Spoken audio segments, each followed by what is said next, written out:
Halo Sobat Hobi Nonton, Pablo Escobar is back. Kali ini saya akan melanjutkan episode ketiga dari serial Netflix yang berjudul Narcos. Buat kalian yang belum nonton episode sebelumnya, saya sarankan untuk menontonnya terlebih dahulu. Dan linknya sudah saya sediakan di deskripsi video ini. Oke, tanpa berlama-lama langsung aja kita masuk ke alur cerita filmnya. Yo soy Pablo Emilio Escobar Gaviria.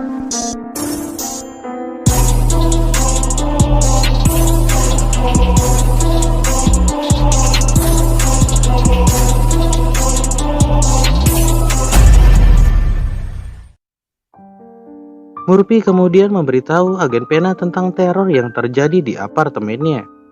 Pena kemudian melemparkan pertanyaan-pertanyaan yang mungkin bisa memecahkan masalah ini. Hingga Murphy kemudian pun tersadar bahwa datanya telah disalin oleh pihak bandara. Saat setibanya di Kolombia, ternyata orang bandara yang sempat menahan Murphy itu adalah seorang mata-mata Pablo Escobar. Namun Pena menegaskan agar Murphy jangan sampai takut akan teror ini. Karena Pena berjanji akan membalas perlawanan ini karena kucing ini juga termasuk ke dalam bagian DEA. This cat is DEA. Mark my words, it will get justice. Scene kemudian pun berganti. Saat ini Pablo sedang bersama kekasih barunya yang bernama Valeria Velez. Dia sendiri berprofesi sebagai seorang reporter. Pablo mulai membicarakan tentang keinginannya untuk terjun ke dalam dunia politik. Valeria kemudian menyarankan Pablo untuk bergabung ke dalam partai dan melakukan kampanye yang wajar. Pablo, necesitas un partido que te apoye. Untuk itu, Valeria memperkenalkan Pablo dengan Fernando Duku, seorang pelobis sekaligus pemimpin Partai New Liberal. Pablo kemudian menyuap Duku sebesar $300.000 agar Pablo bisa bergabung dan mendapatkan dukungan dari partainya. Duku kemudian mulai melobi rekan partainya yang saat ini menjabat sebagai menteri. Duku mulai meyakinkannya dengan memberikan data palsu terkait sumber kekayaan yang Pablo miliki. Hal ini agar Pablo bisa menggantikan Jairo Ortega yang sebelumnya menjadi kandidat bakal calon presiden dari Partai New Liberal. Sementara itu, kini Connie yang bekerja di gereja harus mendapat pengawalan ketat dari para kepolisian. Dan seperti yang kalian lihat, seorang gerilyawan M19 yang bernama Elisa bekerja di tempat yang sama. Hal ini karena sang pendeta ini juga seorang komunis. Murphy dan Pena kemudian mendatangi seorang polisi yang bernama Suarez. Ia membayar polisi ini untuk membantu mereka menangkap pelaku teror yang dilakukan di apartemen agen Murphy. Suarez kemudian menangkap pegawai bandara yang sempat menahan agen Murphy tempo hari. Mereka juga mengakui telah menyalin dan memindai paspor agen Murphy kepada seorang yang bernama Poison. Poison sendiri adalah pembunuh bayaran dari Pablo Escobar. Dan saat ini, dia akan ditugaskan untuk mengirim uang suap ke rumah Fernando Duku. Lewat informannya, agen DEA sendiri mengetahui rencana Pablo yang akan mereka lakukan saat ini, sehingga mereka mencoba untuk menghadang Poison di tengah jalan. Namun Suarez yang seorang polisi ini ternyata telah menjual informasi kepada Pablo, di mana ia membocorkan penyergapan yang akan dilakukan oleh agen DEA kepada anak buahnya. Pablo kemudian menyuruh Poison untuk segera memutar jalan agar tak masuk ke dalam perangkat agen DEA. Sementara Murphy, Pena, dan Carrillo hanya bisa geleng-geleng kepala karena Poison tak kunjung datang. Lewat bantuan Valeria, Pablo mulai mengkampanyekan dirinya yang akan menjadi bakal calon presiden Kolombia. Sebagaimana para politisi, Pablo juga menjanjikan hal-hal di hadapan para pendukungnya. Dan yang pasti, uang suap tak akan terlupakan. Setelah kejadian itu, istri Pablo yang sedang hamil tua mengalami kontraksi sehingga ia harus dilarikan ke rumah sakit. Gustavo terlihat menjenguk istri Pablo yang tengah melahirkan. Gustavo memperingatkan agar Pablo tak usah ikut terjun ke dalam dunia politik, karena hal ini sangat berbahaya bagi kelangsungan bisnisnya. Belum sempat menjawab, dokter kemudian mengabarkan bahwa istri Pablo berhasil melahirkan bayi perempuan. Mengetahui Pablo terjun ke dunia politik, kolega Pablo mulai khawatir dengan langkah yang Pablo ambil. Hal ini karena identitas mereka cepat atau lambat pasti akan terbongkar. Namun beda halnya dengan Pablo, di hadapan Carlos, Pablo merasa yakin jika ia terpilih menjadi presiden, para gembong narkoba akan dipastikan mendapat kekebalan hukum dari konstitusi. Pablo juga menambahkan bahwa keinginan sebenarnya menjadi presiden untuk mensejahterakan masyarakat miskin di negaranya.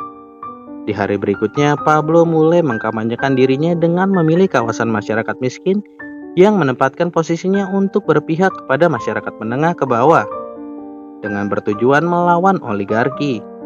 Oligarki sendiri adalah bentuk pemerintahan yang kekuasaan politiknya secara efektif dipegang oleh kelompok elit kecil dan masyarakat, baik dibedakan menurut kekayaan, keluarga, atau militer. Dengan strategi ini cukup membuat masyarakat Kolombia mengidolakan Pablo layaknya Robin Hood. Sementara Pablo sibuk berkampanye, bisnisnya kini ditangani oleh Carlos. Dengan kinerjanya, produksi mereka meningkat 12% hanya dalam waktu 2 bulan. Sedangkan Gacha dan Ochoa bersaudara tak mau ambil pusing dan lebih memilih untuk menerapkan sikap tunggu dan lihat. Dan di pihak DEA, agen Pena berencana akan membuka kedok Pablo Escobar di hadapan para politisi Kolombia, tepatnya saat berlangsungnya Kongres Kolombia.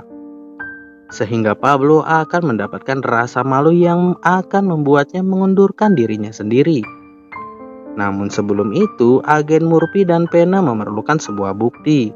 Untuk itu ia mendatangi Suarez untuk mencari informasi terkait rekam jejak Pablo menjadi bandar narkoba.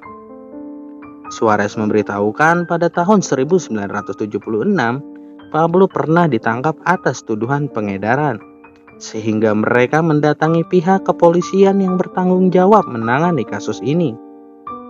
Namun yang menjadi masalah, Suarez berada di pihak keduanya, sehingga Pablo mengetahui rencana Murphy dan Pena.